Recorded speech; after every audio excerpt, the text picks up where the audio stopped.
بہت اچھا سوال ہے. دیکھیے حضرت خواجہ غریب نواز رحمۃ اللہ علیہ کا پیغام یہ ہے کہ آپ فرماتے ہیں کہ جو آدمی میں 3 خصلتیں ہیں سمجھو کہ وہ اللہ کا دوست ہے. جی. اللہ تعالیٰ اس کو چاہتا ہے. جی. ایک تو دریا جیسی سخاوت ہو, جی. اور آفتاب جیسی شفقت ہو, جی. زمین جیسی تواضع ہو. کیا تو زمین میں تواضع ہے کہ بچھی ہوئی ہے, اور آفتاب کی شفقت دیکھو اس کی کرنیں سب کو فائدہ پہنچا رہی ہے, اور دریا کی سخاوت دیکھو اس کا پانی سب پی رہے ہیں لیکن دریا کسی کو روکتا نہیں ہے, مومن بھی غیر مومن بھی اپنے بھی بیگانے بھی, تو سارے کے سارے اس کے پانی سے فائدہ اٹھا رہے ہیں. آپ چاہتے ہیں کہ سخاوت میں تم دریا جیسے بن جاؤ, شفقت میں سورج جیسے بن جاؤ, سادگی میں تم زمین جیسے بن جاؤ, تو پھر الفت کا ماحول کیوں قائم نہیں ہوگا؟ ہمارا ملک امن کا گہوارہ رہے گا, قائم ہوگا, اور ہر ایک کے دل کے اندر یہ تمنا ہے کہ امن سے رہے. کون نہیں چاہتا؟ چھوٹے کو بھی امن چاہیے, جوان کو بھی امن چاہیے, بوڑھے کو بھی امن چاہیے, عورتوں کو بھی امن چاہیے, کیونکہ امن سے صلاحیتیں آپ کی نشو و نما پاتی ہے. امن کی وجہ سے بچے اسکول کو جاتے ہیں, امن کا ماحول رہا تو تاجر تجارت کو جاتا ہے, امن کا ماحول رہا تو آپ کہیں سیاحت کے لیے جا سکتے ہیں, امن کا ماحول رہا تو اسٹوڈیو کو ہم آ سکتے ہیں, پیغامات آپ تک پہنچا سکتے ہیں, امن کا ماحول رہا تو زائرین غریب نواز کے آستانے پر آ سکتے ہیں, امن کا ماحول رہا تو خدام انتہائی سکون کے ساتھ اپنی خدمات کو انجام دے سکتے ہیں. سب کے لیے امن کا ماحول چاہیے, رائی کے لیے بھی, رعایا کے لیے بھی, حاکم کے لیے بھی, محکوم کے لیے بھی, ارباب اقتدار کے لیے بھی, عام کے لیے بھی. تو حضرت غریب نواز نے چاہا کہ ملک کو امن کا گہوارہ بنایا جائے, تو وطن سے محبت بھی سکھائی آپ نے کہ اپنے وطن کی ترقی کے لیے ہر ایک کو کوشش کرنا چاہیے, اپنے وطن میں رہنے والے ہر فرد کو فائدہ پہنچانے کی کوشش کرنا چاہیے. کیونکہ آپ کی تعلیم کیا ہے؟ دیکھو, خیر الناس من ينفع الناس, حدیث پاک کی روشنی میں ہے سب سے بہترین انسان وہ ہے جو سارے انسانوں کو فائدہ پہنچائے. تو اپنوں سے آج ذہنوں میں جو تناؤ ہے, میاں بیوی میں جھگڑا, ماں باپ اور اولاد میں جھگڑا, یہ جھگڑے سے جب تک نکلیں گے نہیں آپ دوسروں کو کیا فائدہ پہنچائیں گے؟ سارے کے سارے جھگڑے, سارے کے سارے محدود سوچوں نے ہمیں تباہ کر کے رکھا ہے. اس لیے اس سوچ سے نکلیے, بالا تر سوچ کو اختیار کیجیے تاکہ پریم کا ماحول, امن کا ماحول رہے. اور آج عرس کے موقع پہ یہ منظر دیکھ کر تو کم سے کم دیکھیے, کندھے سے کندھا لگا کر آپ چل رہے ہیں, لائن میں لگے ہوئے ہیں, کیا گورا, کیا کالا, کیا امیر, کیا غریب, کیا سلطان, کیا محکوم, ہر کوئی آدمی آگے بڑھ رہا اپنے ایک مقصد کو سامنے رکھ کر. تو یہ اتنا بڑا ڈسپلن کے ساتھ اتنا بڑا اجتماع, اور کوئی ناخوشگوار واقعہ بھی پیش نہیں آ رہا ہے. یہ انتظام کرنے والوں کی خوبی جہاں ہے وہ حضرت کی روحانی توجہ بھی معلوم ہوتی ہے. تو دیکھو اس کے ذریعے سے الفتوں کا ماحول لے کر جاؤ, اور جب اپنے گھروں کو لوٹو تو ایک پریم اور الفت کا ماحول اپنے شہر میں, اپنے علاقے میں, اپنی بستی میں ایسا ماحول بناؤ کہ ہمارے دیگر وطن کے رہنے والے باشندگان اہلیان وطن بھی دیکھیں تو یہ یقین کر لیں کہ ہاں حضرت کے عرس میں 807 سالہ عرس میں جا کر آیا ہے. انقلاب آ گیا دیکھو زندگی میں کہ الفت کے بول رہا ہے, محبت کے الفاظ بول رہا ہے, کانٹے نہیں بچھا رہا ہے, پھول بچھا رہا ہے. حضرت نظام الدین محبوب الہی رحمۃ اللہ علیہ سے, جو حضرت غریب نواز رحمۃ اللہ علیہ کے تیار کردہ خلیفہ قطب الدین بختیار کاکی کے خلیفہ, بابا فرید الدین گنج شکر کے خلیفہ ہیں محبوب الہی, وہ فرماتے ہیں جب لوگوں نے ان سے کہا حضرت لوگ آپ کے لیے بہت نامناسب الفاظ بولے, ہم بدلہ لینا چاہتے ہیں. دیکھیے ایک صوفی کی فکر کیا ہوتی ہے, اور ہم اپنے ملک کو اچھا رکھنے کے لیے کیا کریں, اس پر ایک بہت بڑی نصیحت ہے آپ کی. آپ نے کہا کہ اگر وہ لوگ غلط بولتے ہیں تو بولیں, میں تو اپنے طریقہ کار کو اچھا ہی رکھوں گا. پھر آپ نے فرمایا اگر میری راہ میں کوئی کانٹے بچھاتا ہے تو میں تو پھول بچھاؤں گا.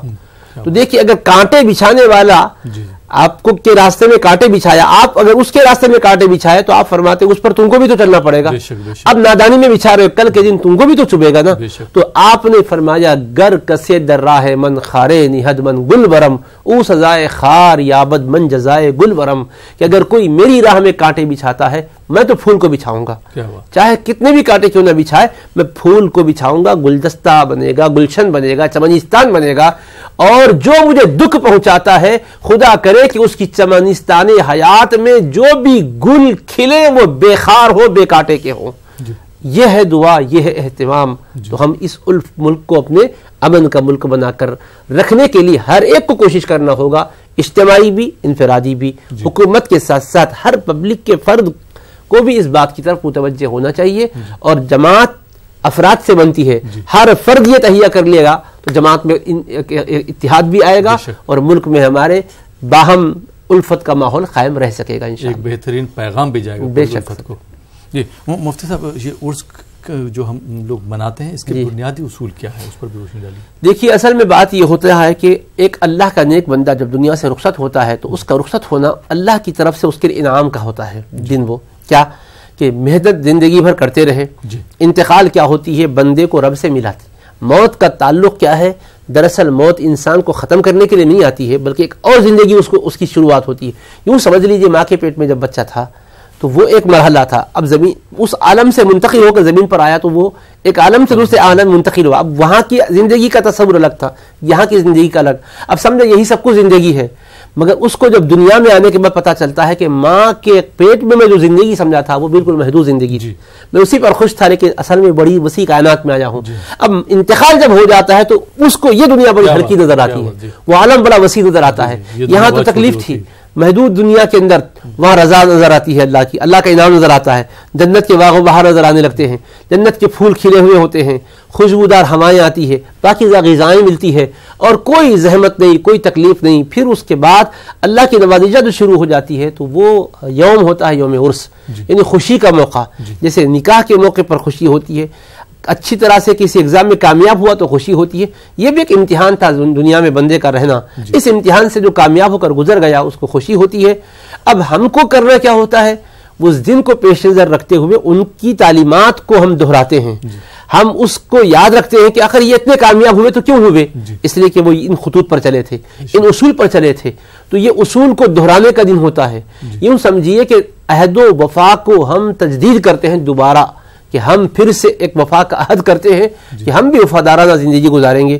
اسی لیے رسول کریم علیہ السلام نے فرمایا کہ زیارت قبور کا فلسفہ بھی یہی ہے کہ دنیا سے بے رغبتی پیدا ہو اور آخرت کی یاد پیدا ہو۔ اب دیکھنے کے بعد پتہ چل رہا ہے کہ 807 سال اتنا طویل عرصہ گزر گیا اور دوسروں کے پاس دیکھو کوئی پہنچتا نہیں، یہ کتنا ہجوم ہے اور کیسا ہجوم ہے یہ کہ ہر کوئی عقیدتوں کا نظرانہ پیش کر رہا ہے۔ ابھی آپ نے جیسے بتایا کہ ہمارے نیوز 18 اردو کی طرف سے بھی جو ہے چادر پیش کی گئی، حکومت کے ذمہ داروں کی طرف سے بھی پیش کی جا رہی ہے، ارباب اقتدار کی طرف سے پیش کی جا رہی ہے، تو یہ کیا ہے تعلق؟ کون سا ایسا مقناطیسیت کا وہاں پر ظہور ہے کہ جو دلوں کو بھی کھینچ رہا ہے، محبتوں کو اپنی طرف مائل کر رہا ہے؟ پتہ چلتا ہے کہ انہوں نے زندگی اپنے لیے نہیں گزاری تھی، اللہ کے لیے گزاری تھی، ان کا اٹھنا بیٹھنا چلنا پھرنا اللہ کے لیے تھا۔ تو اب ہم کو احساس ہوتا ہے کہ ہماری زندگی بھی اللہ کے لیے ہونی چاہیے، اللہ اس کے رسول کے احکام کے مطابق ہونی چاہیے، ہم لوگوں کو فائدہ پہنچانے والے بنیں۔ تو اس بنیاد کے ساتھ کیے جانے والے ایک عظیم ترین اجتماع اور اہتمام کی جانے والی تقریب اور انعقاد کیے جانے والے پروگرام کا نام ہے، جس کے ذریعے سے اس مقدس ولی کی زندگی کے مختلف پہلوؤں کو سامنے لایا جاتا ہے۔ ایک طرف قرآن خوانی ہو رہی ہے، کہیں منقبت پڑھی جا رہی ہے، کہیں التجائیں ہو رہی ہے، کہیں معروضات پیش کیے جا رہے ہیں، کہیں مناجات پیش کی جا رہی ہے۔ یہ سب کچھ کیا ہے؟ مختلف طریقے سے اللہ کی بندگی، اللہ کی عبادت اور اللہ کے ولی کو یاد کرنا ہے۔ اور قرآن کریم میں بھی آپ کو دیکھیے بزرگوں کے واقعات قرآن میں بیان کیے گئے، صالحین کے واقعات کا تذکرہ قرآن میں ملتا ہے، اس سے بھی احادیث مبارکہ سے بھی یہ بات ہمارے سامنے آتی ہے۔ لہٰذا ہم اس پر اپنی بنیادی توجہ مرکوز کریں کہ اس کا مقصد آخرت کی یاد دل میں پیدا کرنا ہے اور دنیا میں ہم لوگوں کے ساتھ اچھا سلوک کریں، جیسا بزرگوں نے کیا، جیسا سلطان الہند نے کیا۔ اس چیز کا اہتمام کرنے کے لیے گویا اپنے آپ کو تیار کرنا ہے۔ جی بہت بہت شکریہ مفتی صاحب۔ اور جس طرح سے ہم لوگ وہاں پہ عرس میں جاتے ہیں اور ایک دوسرے کے ساتھ اچھے سے پیش آتے ہیں، وہاں پر عبادت کرتے ہیں، اگر یہی ماحول ہم اپنے گھر کا کریں گے تو انشاءاللہ ہمارے گھر پہ بھی خیر و برکت بھی ہوگی اور ماحول بھی اچھا ہوگا۔ بہت صحیح۔ جی بہت بہت شکریہ مفتی صاحب۔ آئیے ناظرین کچھ اور کالر کو اس پروگرام میں شامل کرتے ہیں، دیکھتے ہیں یہ کالر کہاں سے، ان کے کیا سوالات ہیں۔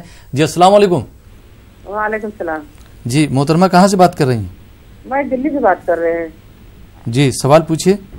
جی میرا لڑکا ہے نا، بہت خواب دیکھتا ہے الٹا سیدھا، تھوڑا وہ اندھیرے سے ڈر لگتا ہے اس کو چھاتی پر سانپ لوٹتا ہے بڑے بڑے اجگر سا، تو ڈرتا ہے، جوان لڑکا ہے، بڑی شریر سے پریشان رہتا ہے، تھوڑا آپ لوگ دعا کرتے ہیں۔ اور دوسرا سوال ہے کہ لڑکی سے میرا شادی ہے، اچھے سے ہو جائے، خواجہ غریب نواز سے آپ لوگ دعا کر دیتے ہیں۔ ٹھیک ہے، بہت بہت شکریہ دہلی سے کال کرنے کے لیے۔ آئیے ناظرین ایک اور کالر کو شامل کرتے ہیں۔ جی السلام علیکم۔ وعلیکم السلام۔ ہمارے بنتے جیل کے دفاع کرو گا۔ جی محترم کہاں سے بات کر رہے ہیں آپ؟ میں کامر تلنگانہ سے بات کر رہا ہوں۔ جی سوال پوچھیے۔ جی ذرا ہم بہت پریشان ہیں، ذرا دعا کیجیے ذرا۔ ٹھیک ہے، بہت بہت شکریہ کال کرنے کے لیے۔ آئیے ناظرین ایک اور کالر کو شامل کرتے ہیں۔ جی السلام علیکم۔ ہلو السلام علیکم. وعلیکم السلام. جی محترمہ کہاں سے بات کر رہے ہیں؟ جی میں بنگلور سے تبسم بات کر رہی ہوں. جی سوال پوچھیے. جی ہماری امی کو کمر میں درد ہے, ان کے لیے دعا کرنا تھا ہمیں. ٹھیک, اور کوئی سوال آپ کا؟ نہیں, وہی خواجہ غریب نواز کے دربار میں ہمارے گھر کے پریشان ہیں ہمارے گھر میں, اس لیے دعا کی گزارش ہے آپ سے. ٹھیک ہے, بہت بہت شکریہ بنگلور سے کال کرنے کے لیے. ناظرین آپ دیکھ رہے ہیں ہمارا یہ خاص پروگرام عرس حضرت خواجہ غریب نواز رحمۃ اللہ علیہ, اور اس پروگرام کو پیش کرنے میں تعاون کر رہے ہیں صدر لیبارٹریز, جو کہ ملک کی سب سے معروف جدید اور پرانی یونانی کمپنیز میں سے ایک ہے.